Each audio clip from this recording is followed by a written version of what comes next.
Voilà, très chers amis à travers le monde, bienvenue à cette émission Grand Commentaire, J'ai dansé. Aujourd'hui, nous avons un invité assez particulier. Il est analyste politique pour le compte de la chaîne Congo Mikili. Mais à part ça, c'est aussi quelqu'un qui est quand même chevronné dans la politique internationale et spécialement la politique de la République démocratique du Congo. Alors, bonjour, bonsoir Kerwin Mawizo. Bonjour Olivier, bonsoir à tous. Voilà, merci une fois de plus d'avoir accepté cette invitation. Alors, nous allons aller tout droit. Kerwin Mawizo, aujourd'hui ou hier, c'était la date de l'indépendance de la République populaire, je veux dire République démocratique du Congo. Alors, 54 ans après, quelle lecture faites-vous de cette indépendance? La lecture que je ferai de cette indépendance est que c'est une indépendance nominale, c'est-à-dire une indépendance factice. Les pères fondateurs ont combattu la colonisation belge, une colonisation hideuse, pour que le pays accède à la souveraineté internationale. La souveraineté internationale veut dire que le pays n'a aucune autre autorité au-dessus de lui qui peut l'hériter. Le pays est en relation avec les autres pays. Il est égal aux autres pays en droit et autonome. Mais depuis 1960, on a constaté que l'indépendance qu'on a obtenue était biaisée. Biaisée dans ce sens que la Belgique, qui a géré pour le compte du roi Léopold II pendant 80 ans, cet immense territoire ne voulait absolument pas les lâcher. C'est ainsi qu'ils ont organisé deux tables rondes. Lorsque les pressions sont devenues grandes, il y avait une table ronde politique et une table ronde économique. Alors la table ronde politique, c'était juste, en un mot, ça peut se résumer par laisser les Noirs gérer leur affaire. Et la table ronde économique, où les Congo n'avaient pas de compétences, les pères fondateurs se sont fait rouler, peut se résumer en cette phrase: récupérons l'économie, maintenant que les Noirs ils vont gérer les affaires courantes, ils vont se gérer entre eux. Gardons l'économie entre les mains du capitalisme mondial, notamment belge. Ce qui fait que juste après le 30 juin 1960, Kassavo vous fera un discours diplomatique. Mais Lumumba fera un discours où il réclame à la fois l'indépendance politique et l'indépendance économique et rappelle que l'indépendance n'était pas un cadeau de la Belgique. Conséquence, Mais justement, Kevin, quelle lecture aujourd'hui, 54 ans après, en tant qu'analyste, vous faites de ces décheminements, si vous voulez, diplomatiques, où on voit Lumumba s'adresser avec des termes un peu plus durs et on voit Kasavubu lancer plutôt un message diplomatique. Bon, je le dis souvent dans mes propos que je tiens à gauche et à droite, en matière de politique et en matière de politique internationale surtout, on a deux attitudes. La première attitude, c'est celui d'être un chauffeur de bulldozer, c'est-à-dire quelqu'un qui fonce droit dans le mur, quitte à casser le mur et à chercher à le réparer après. Tandis que la deuxième attitude, c'est celui d'un chauffeur de Formule 1, quelqu'un qui sait négocier les virages. Il négocie durement les virages, mais avec prudence et tout ça, concentration, avec pour l'espoir d'atteindre la ligne d'arrivée avec la voiture intacte. Et là, il y avait deux approches. Il y avait d'un côté Kasavubu, pilote de Formule 1, et Lumumba, conducteur de bulldozer. Alors, en droit international, il faut savoir manier le deux. C'est-à-dire, on peut y aller mollo-mollo par des négociations petit à petit, tout comme on peut aussi utiliser la méthode de force.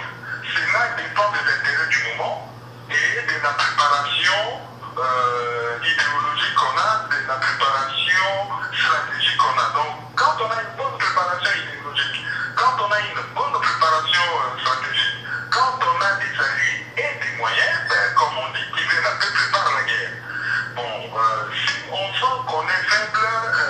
première des choses, c'est de négocier les villages. Alors, le problème de Lumumba, c'était juste un problème de timing. Il a fait ses discours avec fougue, il n'a pas tort, sauf que ce qu'il a demandé, là, les grands se joignent, avec les Belges qui étaient pas très loin, les Américains, les Canadiens, comme on l'a vu dernièrement dans les livres de Patrick Bego, les Français, tous les autres pays occidentaux, la Grande-Bretagne, n'ont pas vu d'un bon œil son discours. Ils ont contribué avec l'ONU à côté de la Belgique à son assassinat. Donc les 54 ans d'indépendance qu'on a eu, le bilan il est largement négatif, dans le sens que le pays, sur le plan économique, c'est une vraie catastrophe. En 54 ans, on n'a pas réussi à construire surtout un État, parce que c'est ça la base du tout. On n'a pas réussi à construire un État, et du coup, les pays et les derniers, et tous les pays africains, voilà. Les derniers au monde, merci. c'est vraiment une vraie catastrophe. Merci, Monsieur Maïzo. Mais justement, parlons d'actualité. 54 ans après, vous avez dressé ce qui s'est passé il y a 54 ans, les différentes positions des uns et des autres. Mais aujourd'hui, c'est comme si le Congo a besoin d'une nouvelle indépendance. Nous voyons l'existence de mouvements de combattants dont vous avez fait de bon travail dans le reportage de leurs activités. Alors, aujourd'hui, qu'est-ce qui se passe? 54 ans plus tard, il y a encore de mouvements qui réclament une sorte de même indépendance qu'il y a eu 54 ans après. Qu'est-ce qui se passe au niveau culturel, au niveau sociologique maintenant? Mais le problème, c'est que tout le monde a constaté que l'indépendance de 1960 n'était que nominale. En réalité, le pays n'est jamais sorti du rideau du capitalisme mondial. Hier, le pays était la colonie de la Belgique pour le compte des puissances qui ont participé à la conférence du Congo, qu'on appelle abusément la conférence de Berlin. Mais le nom original, c'était la conférence du Congo. Et aujourd'hui, comme l'a dit l'ex-député belge Laurent Louis, il a dit que le Congo est devenu la colonie de la communauté internationale. Et lorsque, à la tête du pays, on a mis des gens qui avaient une certaine légitimité, les Congolais ne se rendaient vraiment pas compte de façon assez claire, je veux dire les Congolais lambda, assez clair que le pays était colonisé jusqu'aujourd'hui. Parce que le 30 juin, c'est en fait juste le jour où on a quitté la colonisation pour le néocolonialisme. Et maintenant que les gens ont constaté que le néocolonialisme a un visage aussi hideux de la colonisation, ben les gens se sont levés pour se battre. Mais je veux vous interrompre un peu, Monsieur Maïzo, mais quelle est la responsabilité? Parce que cette question, on ne l'adresse pas souvent. Mais quelle est la responsabilité des Congolais eux-mêmes? Parce que vous pouvez beau parler de l'impérialisme, mais l'impérialisme existe avec toutes les nations. Toutes les nations ont en fait un certain désir, j'allais dire, de conquérir, de faire de commerce, d'aller chez les voisins, de chercher un peu tout ce qu'ils peuvent trouver là-bas. Alors, quelle est justement la réponse du peuple congolais face à cette réalité universelle? Avant de répondre à cette question, il faudrait juste dire quelque chose, c'est que le Congo est beaucoup plus convoité parce que c'est un pays extrêmement riche. Prenez le tableau de deux filles. Il y en a une qui... Mais c'est là, Monsieur Maïzo, ne serait pas une démarche facile pour vous de dire que le Congolais a les minéraux, la Russie aussi a des minéraux, l'Afrique du Sud, les États-Unis d'ailleurs a aussi des minéraux, mais pourquoi cette convoitise est si facile à exécuter au Congo par rapport à ailleurs? Oui, mais justement, je venais au niveau de la réponse. La Russie, c'est une civilisation millénaire. La Russie, c'est un État. La Chine, c'est une civilisation millénaire. La Chine, c'est un État. Les États-Unis, c'est toute une histoire. C'est des Européens qui avaient eu une culture, qui avaient la science, qui ont quitté l'Europe, qui sont allés aux États-Unis. Même si c'est un État jeune d'un peu plus de 100 ans, c'est un État constitué avec des scientifiques, des idéologues, des gens qui réfléchissent. Tandis que le Congo n'est pas regarde un amas des tribus qu'on a mis ensemble, les Congo n'est pas d'abord une nation, ça c'est de un. De deux, les Congo n'est pas un État. Les États-Unis, en quelque sorte, c'est déjà une nation, et les États-Unis, c'est un État. Mais, bien entendu. mais La Russie, la Chine, c'est l'État. Tandis que pour les Congo, il y a des circonstances atténuantes. Les Congolais ont commis quelques erreurs, oui. Ils ont commis des erreurs, quelques erreurs. Mais vous vous battez pendant la colonisation, pendant 80 ans, pour quitter la colonisation. On vous impose une guerre qui risque de faire imploser le pays. On vous met un dictateur à la tête du pays, vous croyez que c'est l'homme qui le fallait. L'homme a trahi les siens parce qu'il a géré. Parce que la responsabilité des Congolais, c'est quoi? Ça part déjà entre 60 et 65, c'est parti dans tous les sens. La classe politique, ce qu'on appelle l'élite, si tous avaient la même vision par rapport à l'indépendance du pays, ils n'auraient pas trahi le pays. Parce qu'il y en a qui ont trahi le pays. Certains par mauvaise foi, d'autres par naïveté, ils se sont fait manipuler. Alors maintenant, à l'époque des Mobutu, lorsque l'élite a commencé à se constituer, si tout le monde avait le sens de l'État, le sens de la nation, si tout le monde pouvait comprendre que la jeunesse, c'est l'avenir. C'est-à-dire, on travaille pour ceux qui sont présents, mais on travaille aussi pour les générations futures. Nous ne serions pas dans cette situation parce que la plus grande responsabilité incombe au régime de la Deuxième République, celui du maréchal Mobutu.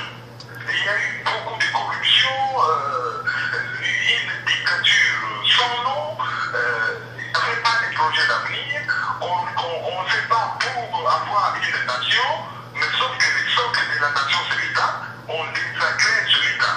Cette dichotomie entre d'un côté chercher l'unité, chercher à faire la nation et de l'autre détruire l'État a abouti au résultat que nous voyons aujourd'hui, c'est-à-dire Laurent Désiré Kabila et son successeur. voilà, merci.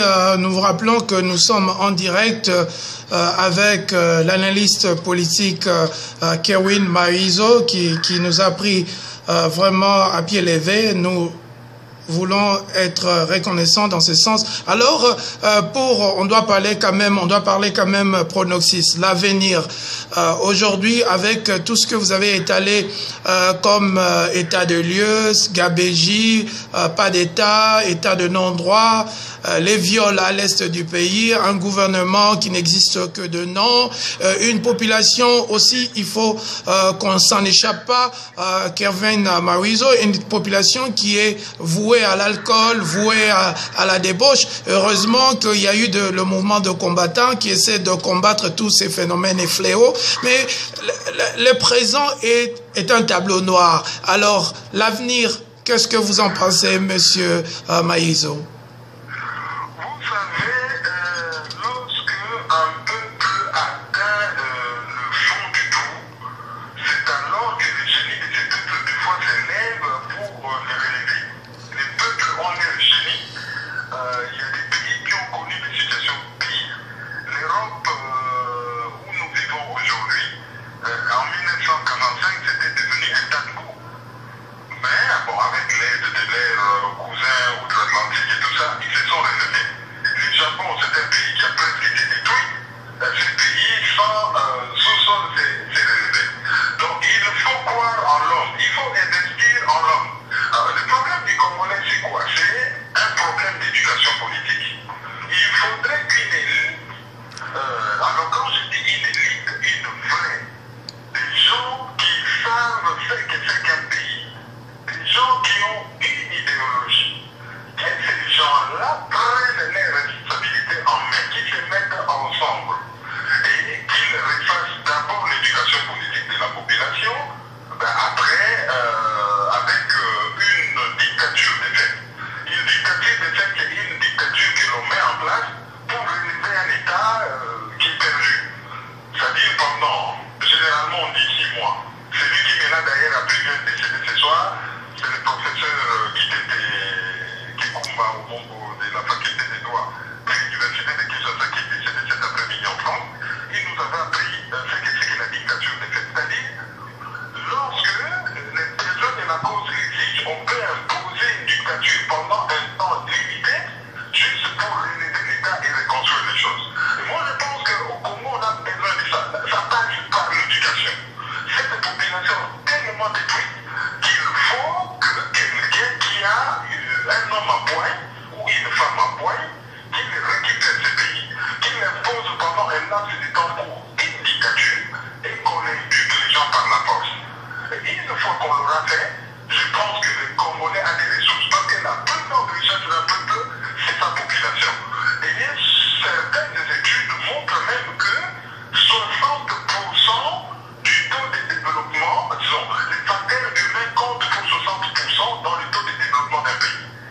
on a une population jeune de 70 millions d'habitants, donc le potentiel est là, il ne reste plus qu'un bon leader pour manager tout ça. Voilà. Merci encore une fois. Nous vous rappelons une fois de plus, nous étions en direct de la France avec l'analyste politique congolais Kerwin Maïzo qui nous a livré quelques impressions par rapport à l'indépendance et aussi par rapport à certaines situations politiques actuelles. Merci beaucoup Kerwin Maïzo. Voilà, nous avons fini avec cette émission Grand Commentaire d'aujourd'hui. Grand Commentaire, c'est une émission qui donne la chance aux plus aptes, aux plus intéressants, aux chercheurs, aux experts pour parler de la donne politique, sociologique et économique. Et voilà, de notre pays, de notre communauté. Merci. Aujourd'hui, nous avons eu l'analyste politique Kerwin Maïzo qui nous a livré ses impressions. Merci beaucoup.